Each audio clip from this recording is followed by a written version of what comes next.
चलिए इस पूरे रहस्य को सुलझाते हैं। आज के इस गहन विश्लेषण में हमारे सामने जो स्रोत हैं, उनमें एक ऐसी कहानी दर्ज है जो पहली नज़र में मतलब किसी डरावनी फिल्म की स्क्रिप्ट लग सकती है। इस वृत्तांत का नाम है शनिवार की आधी रात। ये एक ऐसे गांव का दस्तावेज है जहां एक पुरानी खंडर हो चुकी हवेली खड़ी है। स्रोतों में दर्ज स्थानीय लोगों के बयान पढ़ें तो पता चलता है कि वहां से रात को रोने और चीखने की बहुत ही खौफनाक आवाजें आती हैं। लेकिन आज हमारा उद्देश्य यहां बैठकर सिर्फ एक भूत प्रेत की कहानी सुनाना नहीं है। हम इन दस्तावेजों के भीतर छिपे मनोवैज्ञानिक पहलुओं, पीढ़ियों से चले आ रहे रहस्यों और न्याय की उस अधीम गुहार को समझने की कोशिश करेंगे जो इस पूरी घटना के केंद्र में है। अर्जुन सिर्फ 12 साल का एक लड़का है। हम सभी जानते हैं कि उस उम्र के बच्चों का दिमाग कैसे काम करता है। उसे इन सब चीज़ों पर, भूत प्रेत पर बिल्कुल भी विश्वास नहीं था। अपने दोस्तों के बीच खुद को निडर साबित करने के दबाव में वो एक शर्त लगा लेता है कि वो शनिवार की रात ठीक 12 बजे उस मशहूर खंडर हवेली में अकेला जाएगा। यहाँ अर्जुन के इस अविश्वास को समझना बहुत जरूरी है। इसे हम स्केप्टिसिज्म कहते हैं। ध्यान देने वाली बात यह है कि स्केप्टिसिज्म का मतलब अति आत्मविश्वास या ओवर कॉन्फिडेंस नहीं होता। इसका मतलब है हर चीज पर संदेह करने या सवाल उठाने की प्रवृत्ति। अर्जुन अपनी इस तार्किक सोच को एक ढाल या कहें कि एक डिफेंस मैकेनिज्म की तरह इस्तेमाल कर रहा था। एक डिफेंस मैकेनिज्म मतलब खुद को बचाने के लिए। उन्हें अपने आसपास के अज्ञात से डर न लगे, वो तर्क का सहारा लेकर अपने डर को छुपाते हैं। ये एक बहुत ही दिलचस्प नजरिया है, क्योंकि उसकी वो ढाल बहुत ही जल्दी टूटने वाली थी। मैंने जब इन नोट्स में उस रात के घटनाक्रम को आगे पढ़ा, तो सच कहूं तो एक अजीब सी शिहरन महसूस हुई। स्रोत में उस दृश्य का जो विस्तृत वर्णन है, वो रोंगटे खड़े कर देने वाला है। वाकई। सोचिए, रात के ठीक 12 बजे हैं, आसमान में काले बादल छाए हुए हैं, तेज और ठंडी हवाएं चल रही हैं। अर्जुन उस हवेली के दरवाजे पर पहुंचता है और वो भारी लकड़ी का दरवाजा अपने आप एक लंबी क्रीक की आवाज के साथ खुलता है। ये आवाज और ये पूरा माहौल, जिसे हम फियर ऑफ द अननोन या अज्ञात का डर कहते हैं, उसे ट्रिगर करने के लिए काफी है। एकदम सही। और डर का असली खेल तो अंदर जाने के बाद शुरू होता है। दस्तावेज बताते हैं कि अर्जुन जैसे ही हवेली के मुख्य हॉल में कदम रखता है, उसे अपने ठीक पीछे से किसी के तेज दौड़ने की आवाज आती है। धक धक धक। बाप रे। हाँ, वो झटके से मुड़कर देखता है तो वहां कोई नहीं होता। घुप अंधेरा और सन्नाटा। लेकिन तभी उसकी नजर दीवार पर जाती है, जहां एक पुरानी धूल भरी तस्वीर अपने आप हिल रही होती है। और इससे पहले कि वो कुछ समझ पाए, ऊपर की मंजिल से एक छोटे बच्चे की बहुत ही दर्दनाक और कांपती हुई आवाज गूंजती है। वो आवाज कहती है, चाचा बचा लो, मुझे यहां से निकालो।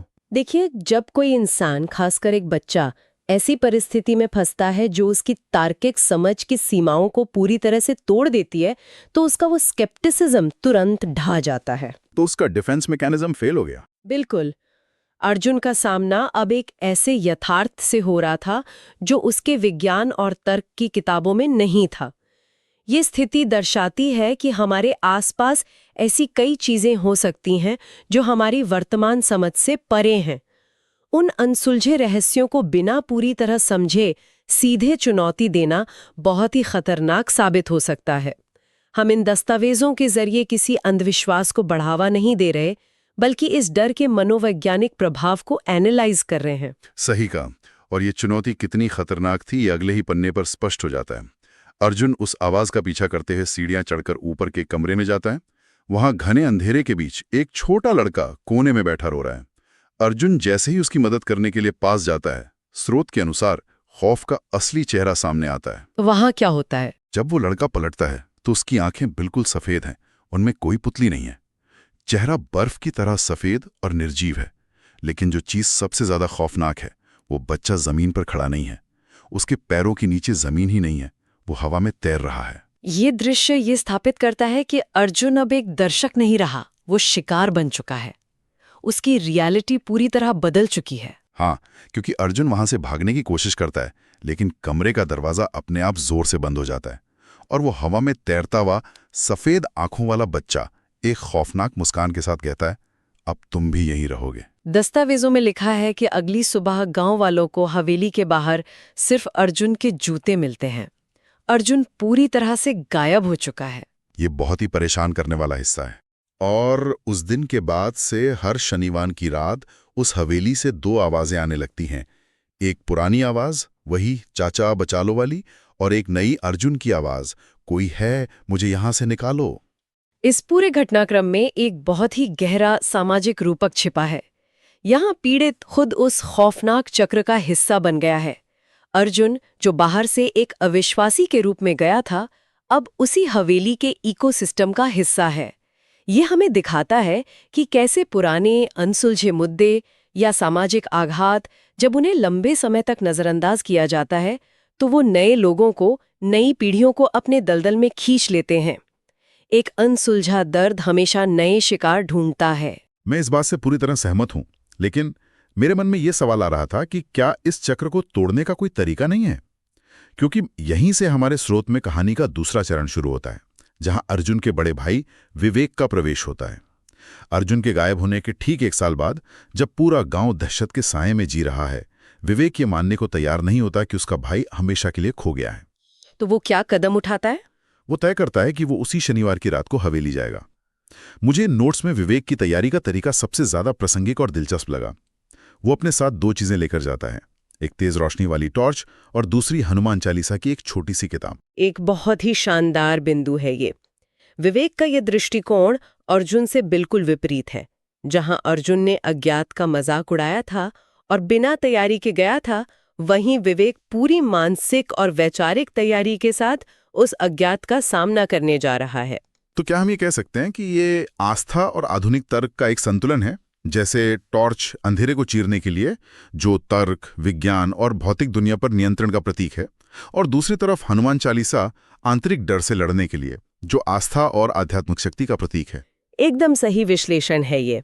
और अगर हम इसे मानव मनोविज्ञान के नजरिए से गहराई से समझें, तो इंसान अक्सर चरम संकट के समय में इस द्वंद्व यानी डुअलिटी का सहारा लेता है। आपने ध्यान दिया होगा कि अंतरिक्ष यात्री जो विज्ञान और तकनीक के चरम पर होते हैं, वे भी अक्सर अपने साथ अंतरिक्ष में कोई न कोई धार्मिक ग्रंथ या अपनी आस्था से जुड़ी चीज लेकर जाते हैं। हाँ, ये तो है। ऐसा इसलिए क्योंकि तर्क हमें बाहरी दुनिया की समस्याओं से लड़ने का तरीका बताता है, जैसे टॉर्च से रास्ता खोजना। लेकिन जब इंसान का सामना मृत्यु के डर या पूर्ण अंधकार से होता है, तो केवल तर्क काम नहीं आता। उस समय मन को स्थिर रखने के लिए एक भावनात्मक और आध्यात्मिक लंगर, एक एंकर की जरूरत होती है। विवेक ना तो पूरी तरह से अंधविश्वासी है और ना ही अति तर्कवादी। यही संतुलन उसे वो ताकत देता है जो अर्जुन के पास नहीं थी। लेकिन इन स्रोतों के अनुसार हवेली के अंदर का माहौल विवेक के इस संतुलन की बहुत कड़ी परीक्षा लेता है। दस्तावेज बताते हैं कि विवेक जैसे ही अंदर कदम रखता है, मुख्य दरवाजा जोर से बंद हो जाता है।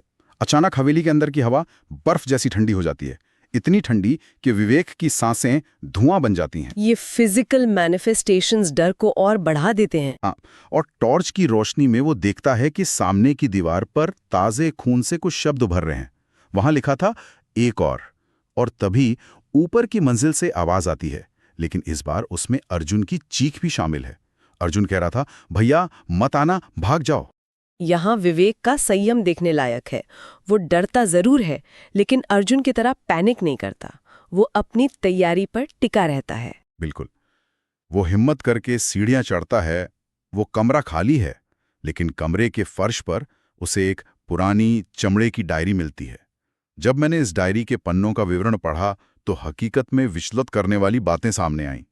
उस डायरी से पता चलता है कि कई दशकों पहले इस हवेली में एक बच्चे को जिंदा दफना दिया गया था, और ऐसा माना जाता है कि उस बच्चे की आत्मा तब तक हर शनिवार किसी नए व्यक्ति को अपना शिकार बनाती रहेगी, जब तक कि कोई उस जगह को खोदकर उसकी हड्डियां बाहर ना निकाले और उनका पूरे विधि विधान से अंतिम संस्कार ना करें। ये बहुत ही पारंपरिक कर्मकांडीय या रिचुअलिस्टिक समाधान की तरह लगता है। लोक कथाओं में अक्सर ऐसे ही नियम होते हैं जहां एक स्पेसिफिक एक्शन से श्राप टूट जाता है। आस महसूस होती है। वो मुड़ता है तो देखता है कि वो सफेद आंखों वाला बच्चा और उसके पीछे उसका अपना भाई अर्जुन दोनों हवा में तैर रहे हैं।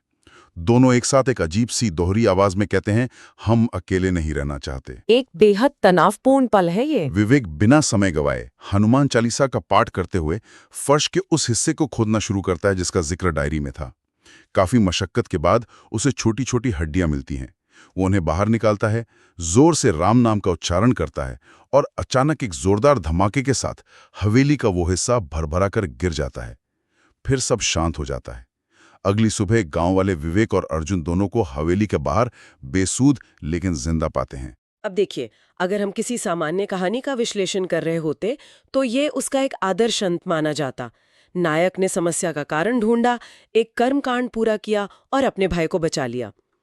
लेकिन मुझे लगता है कि इस दस्तावेज का असली मनोवैज्ञानिक और वैचारिक मोड़ यहीं से शुरू होता है। आप बिल्कुल सही कह रही हैं, क्योंकि जो अगली घटना इन नोट्स में दर्ज है वो सच में मेरे लिए एक बहुत बड़ा आहा मोमेंट था, जिसने मुझे गहराई से सोचने पर मजबूर कर दिया।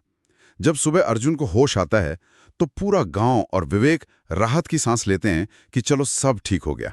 लेकिन अर्जुन अपनी आंखें खोलता है। उसकी आंखें अब सफेद नहीं हैं, वे सामान्य हैं। वो विवेक की तरफ देखता है, एक बहुत ही अजीब ठंडी सी मुस्कान देता है और पूछता है, अगला शनिवार कब है भैया? ये पल सच में डराने वाला है, एक ठिठुरन पैदा कर देता है। जब मैंने ये लाइन पढ़ी तो मैं कुछ पल के लिए रुक गया। ऐसा लगा जैसे सब कुछ ठीक होने का जो भ्रम था वो चकनाचूर हो गया। और ऐसा होना स्वाभाविक है। अगर इस पल को हम मनोविज्ञान और समाजशास्त्र के नजरिए से देखें तो ये हमें एक बहुत बड़ी सीख देता है। ये दर्शाता है कि किसी भी गहरी समस्या का केवल सतही या भौतिक समाधान कभी भी काफी नहीं होता। सुपरफिशियल रेजोल्यूशन की बात कर रही हैं आप? हाँ, बिल्कुल। विवेक ने डायरी पढ़ी, हड्डियां निकाली और कर्मकांड के जरिए अंतिम संस्कार कर दिया। ये वैसा ही है जैसे किसी गंभीर बीमारी के लक्षणों का यानी सिम्टम्स का इलाज कर देना। लेकिन बीमारी की जड़ क्या थी? उस छोटे बच्चे को जिंदा क्यों दफनाया गया था? उसके साथ जो अन्याय हुआ, उस क्रूरता का कारण क्या था? यानी जब तक मूल आघात का इलाज नहीं होता तब तक कुछ ठीक नहीं होता। एग्जैक्टली। जब तक किसी भी गहरे सामाजिक आघात या अपराध की जड़ तक पहुंचकर उसका समाधान नहीं किया जाता, तब तक समस्या खत्म नहीं होती, वो केवल अपना रूप बदल लेती है। अर्जुन का वो मासूम सा दिखने वाला सवाल कि अगला शनिवार कब है, ये साबित करता है कि वो आघात, वो दर्द अभी भी वहीं मौजूद है। बस अब वो हवेली की दीवारों से निकलकर अर्जुन के दिमाग और शरीर के अंदर छिप गया है। और ये बात स्रोत के तीसरे हिस्से में और भी भयानक रूप से सामने आती है। अर्जुन के व्यवहार में बहुत ही अजीब और परेशान करने वाले बदलाव आने लगते हैं।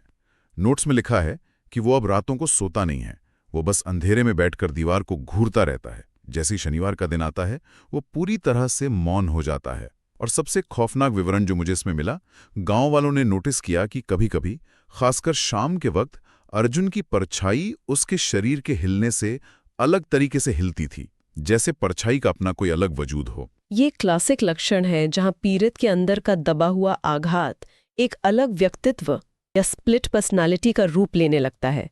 उसका अपना आपा उस दर्द ने निगल लिया है। फिर एक दिन जब विवेक उसे जोर देकर पूछता है कि उस रात हवेली में असल में क्या हुआ था, तो अर्जुन उसी ठंडी मुस्कान के साथ जवाब देता है कि वो बच्चा अब अकेला नहीं है। और फिर वो खौफनाक शनिवार की रात आती है। रात के ठीक 12 बजे अर्जुन के शरीर में ऐंठन होने लगती है और उसकी आंखें फिर से पूरी तरह सफेद हो जाती हैं। जब विवेक उसे रोकने की कोशिश करता है तो अर्जुन के शरीर से वो आत्मा एक बहुत ही गहरी बात कहती है। वो कहती है, तुमने मेरी हड्डियां तो निकाल दी, पर मेरी कहानी नहीं सुनी। मुझे लगता है कि ये संवाद इस पूरे दस्तावेज का सबसे ताकतवर हिस्सा है। मैं आपकी इस बात से पूरी तरह सहमत हूँ। तुमने मेरी हड्डियां तो निकाल दी, पर मेरी कहानी नहीं सुनी। ये संवाद इतिहास की उन अनगिनत आवाजों का प्रतिनिधित्व करता है जिन्हें ताकतवर लोगों ने दबा दिया है। ये हमें रिस्टोरेटिव जस्टिस या सुधारात्मक न्याय के सिद्धांत की याद दिलाता है। ये रिस्टोरेटिव जस्टिस असल में क्या है? देखिए, जब किसी के साथ घोर अन्याय होता है तो केवल एक कानूनी रस्म निभा देने से या कुछ मुआवजा दे देने से उस व्यक्ति या समाज को शांति नहीं मिलती। उस अन्याय को पूरी तरह से स्वीकार किया जाना चाहिए। पीड़ित की कहानी, उसका नजरिया सुना जाना चाहिए। जब तक सत्य को समाज के सामने सार्वजनिक रूप से नहीं लाया जाता, तब तक घाव नहीं भरते। इस मामले में भी वही हो रहा था। समझ गया। और वो कहानी जो उस आत्मा ने अर्जुन के शरीर के जरिए सुनाई, वो सच में जमीन खिसका देने वाली थी। इन दस्तावेजों के अनुसार उस आत्मा ने बताया कि कई पीढ़ियों पहले उसी हवेली में एक क्रूर जमींदार रहता था। उस जमींदार ने अपने ही सगे भतीजे को, जो महज 7-8 साल का था, जिंदा जमीन में दफना दिया था। और कारण जानते हैं? क्योंकि उस छोटे से मासूम बच्चे ने खेलते हुए जमींदार का एक बहुत ही खौफनाक राज जान लिया था। वो राज क्या था? राज ये था कि वो जमींदार अपनी सत्ता और संपत्ति को बनाए रखने के लिए तंत्र मंत्र का सहारा लेता था और हर शनिवार गांव के ही किसी निर्दोष नागरिक की बलि देता था। अपनी इस खौफनाक सच्चाई को छिपाने के लिए उसने अपने ही भतीजे को मार डाला। इसलिए वो आत्मा हर शनिवार एक नया चाचा मांगती थी, क्योंकि उसे उसी रिश्ते ने धोखा दिया था। लेकिन इस स्रोत में इससे भी बड़ा और भयानक खुलासा अभी बाकी था। इससे भी बड़ा खुलासा? हाँ, जब विवेक ने अगले दिन गांव के पुराने रिकॉर्ड्स और अपने पूर्वजों के बारे में छानबीन की, तो उसे जो पता चला उसने उसके होश उड़ा दिए। वो हत्यारा जमींदार कोई और नहीं, बल्कि विवेक और अर्जुन का ही अपना पूर्वज, यानी उनका एंसेस्टर था। रुकिए, तो इसका मतलब है कि जिस आत्मा से वे लड़ रहे थे वो कोई अनजान शक्ति नहीं थी? बिल्कुल नहीं, वो उनके ही परिवार का हिस्सा था। वो उनके ही खानदान के पापों का सीधा परिणाम था। ये जानकारी तो इस पूरे विश्लेषण को एक नए स्तर पर ले जाती है। यहाँ आकर ये कथा केवल एक डरावनी घटना नहीं रह जाती, बल्कि पीढ़ियों के आघात, जिसे हम जनरेशनल ट्रॉमा कहते हैं, उसका एक बहुत ही सटीक और गहरा उदाहरण बन जाती है। अगर हम इसे आधुनिक विज्ञान, विशेषकर एपिजेनेटिक्स के नजरिए से देखें तो ये बहुत प्रासंगिक है। एपिजेनेटिक्स, इसे थोड़ा आसान शब्दों में समझा सकती हैं? जरूर। एपिजेनेटिक्स जीव विज्ञान की वो शाखा है जो ये अध्ययन करती है कि हमारा पर्यावरण और हमारे अनुभव हमारे डीएनए के काम करने के तरीके को कैसे बदल सकते हैं। हाल ही में चूहों पर हुए कई शोधों से ये साबित हुआ है कि अगर किसी एक पीढ़ी को किसी विशेष गंध से डरना सिखाया जाए तो वो डर, वो आघात उनके डीएनए में दर्ज हो जाता है। उनकी आने वाली पीढ़ियां, जिन्होंने उस गंध को पहले कभी महसूस भी नहीं किया है, वो भी जन्म से ही उस गंध से डरती हैं। ये तो सच में हैरान करने वाला तथ्य है। यानी दर्बे विरासत में मिलता है। जी हाँ।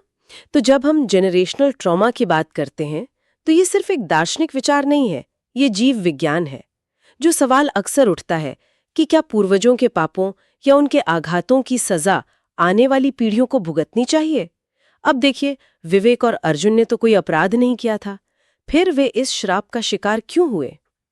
इसका वैज्ञानिक और मनोवैज्ञानिक उत्तर ये है कि जब कोई परिवार या समाज अपने अतीत के काले पन्नों को, अपने अपराधों को या अपने ऊपर हुए अत्याचारों को दबा देता है, तो वो आघात खत्म नहीं होता। वो जहर बनकर पीढ़ियों तक उनके व्यवहार, उनकी मानसिकता और यहाँ तक कि उनके जीव विज्ञान में रिश्ता रहता है। जब तक कोई उस सच का डटकर सामना करके उस चक्र को नहीं तोड़ता, तब तक वो आघात किसी न किसी रूप में सामने आता रहेगा। इस कहानी में वो भूत या श्राप उसी जेनरेशनल ट्रॉमा का एक रूपक है। ये स्पष्टीकरण बहुत ही शानदार है। और इसी आघात के चक्र को तोड़ने के लिए कहानी अपने चौथे और अंतिम चरण में प्रवेश करती है। विवेक को अब पूरी तरह समझ आ गया था कि ये लड़ाई भौतिक ताकत या किसी कर्मकांड की नहीं, बल्कि सच्चाई को स्वीकार करने की है। नोट्स में जिक्र है कि गांव के एक बूढ़े साधु ने उसे एक बहुत ही अहम सीख दी थी। साधु ने कहा था, जिस आत्मा को धोखे से मारा गया हो, उसे मुक्ति सिर्फ सच उजागर करने से मिलती है, बदले से नहीं। ये वही रिस्टोरेटिव जस्टिस है जिसकी हम पहले बात कर रहे थे। बदला केवल हिंसा के चक्र को आगे बढ़ाता है, जबकि सच को स्वीकार करना मुक्ति देता है। ये सोचकर विवेक एक बहुत बड़ा और साहसिक कदम उठाता है। अगले शनिवार वो अर्जुन को लेकर फिर उस हवेली में जाता है। जब वो आत्मा अर्जुन के शरीर पर हावी होकर कहती है, एक और चाहिए, तो विवेक डरता नहीं है। वो दृढ़ता से आंखों में आंखें डालकर कहता है, नहीं, अब कोई बलि नहीं होगी, अब सच सबको पता चलेगा। वो उसी रात पूरे गांव को हवेली के बाहर इकट्ठा करता है और फिर पूरे गांव के सामने बिना किसी शर्म या सामाजिक प्रतिष्ठा की परवाह किए वो चीख कर अपने ही खानदान के उन खौफनाक पापों को स्वीकार करता है। ये बहुत बड़ी बात है। अपने ही खानदान के अपराधों को मानना आसान नहीं होता। बिल्कुल। गांव वालों की मदद से हवेली की वो मुख्य दीवार तोड़ी जाती है, जहां से उस बच्चे के कंकाल के साथ साथ कई पुराने सबूत बाहर आते हैं। जब वो काला सच पूरी तरह से रोशनी में आ जाता है और पूरे गांव में फैल जाता है, तब अर्जुन के शरीर से एक आखिरी गहरी सांस बाहर निकलती है और वो आत्मा कहती है, अब मैं अकेला नहीं हूं, मुझे न्याय मिल गया। उसी क्षण वो बची हुई हवेली पूरी तरह से दह जाती है। अर्जुन बिल्कुल सामान्य हो जाता है और स्रोत के अनुसार ऐसा प्रतीत होता है कि वो पीढ़ियों का श्राप हमेशा के लिए खत्म हो गया। यह अंत इस बात का प्रमाण है कि इंसान का सबसे बड़ा प्रायश्चित सच्चाई को स्वीकार करना ही होता है। विवेक ने अपने परिवार के झूठे सम्मान से ऊपर उठकर न्याय को चुना। उसने उस आघात की जड़ पर प्रहार किया। इतिहास को दफनाया नहीं जा सकता, उसे केवल समझा और स्वीकार किया जा सकता है। यह एक बहुत ही सकारात्मक निष्कर्ष लगता है कि सच्चाई सामने आ गई और सब ठीक हो गया। लेकिन आज के इस गहन विश्लेषण को हम इतनी आसानी से खत्म नहीं कर सकते, क्योंकि जैसा कि इन दस्तावेजों की प्रकृति है, असली सच्चाई कभी पूरी तरह से सामने नहीं आती।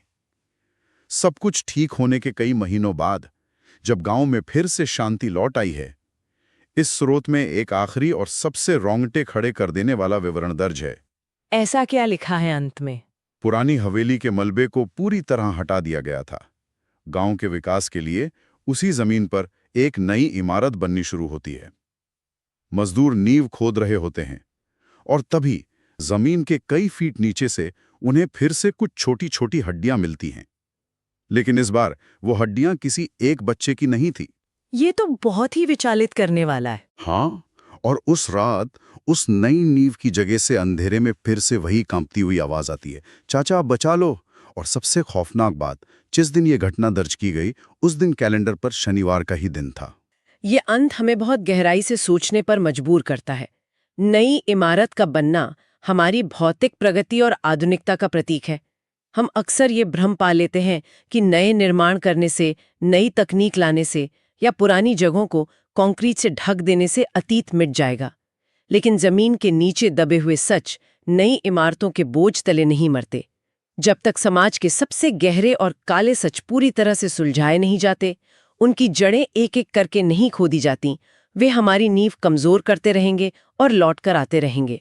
तो इस पूरी चर्चा का मुख्य सार ये है कि चाहे वो हमारा व्यक्तिगत जीवन हो या हमारा सामाजिक इतिहास, पुरानी गलतियों, अन्याय या आघातों को केवल दफना देना या उन पर पर्दा डाल देना कभी भी कोई स्थायी उपाय नहीं हो सकता। सच्ची शांति और वास्तविक समाधान केवल सच्चाई को उसकी पूरी कड़वाहट के साथ स्वीकार करने, उस पर खुली बहस करने और उचित न्याय करने में ही निहित है। मैं पूरी तरह से सहमत हूं। जब तक हम अपने व्यक्तिगत या सामाजिक अतीत से आंखें चुराते रहेंगे, वो अनसुलझे शनिवार की रातें किसी न किसी रूप में हमारे वर्तमान को दराने लौटकर आती ही रहेंगी। अब आज के इस विश्लेषण को समाप्त करने से पहले एक आखिरी विचार जो श्रोताओं को खुद सोचना चाहिए। जो स्रोत सामग्री में लिखा था, अगर हम उसकी कड़ियां जोड़ें तो एक सवाल उठता है। कैसा सवाल? हमने देखा कि जमींदार हर शनिवार गांव वालों की बलि देता था। विवेक ने केवल उस एक भतीजे की हड्डियां निकाली और सिर्फ उस एक बच्चे को न्याय दिलाया। लेकिन उस जमीन के नीचे उन अनगिनत निर्दोष गांव वालों का खून भी तो दबा हुआ है, जिनका न्याय होना अभी बाकी है। तो जब नई जगह पर खुदाई से श्राप वापस लौट कर आता है, तो क्या यह संभव है कि वो सिर्फ उस एक बच्चे की आत्मा नहीं है? क्या वो पूरी जमीन उन अनगिनत निर्दोष गांव वालों के खून से अभिशप्त है? और क्या वो बच्चे की आवाज अब कोई श्राप नहीं, बल्कि आने वाले किसी बहुत बड़े खतरे से बचने की चेतावनी दे रही है? इस गहरे और बेचैन कर देने वाले विचार के साथ आज के इस गहन विश्लेषण को हम यहीं विराम देते हैं।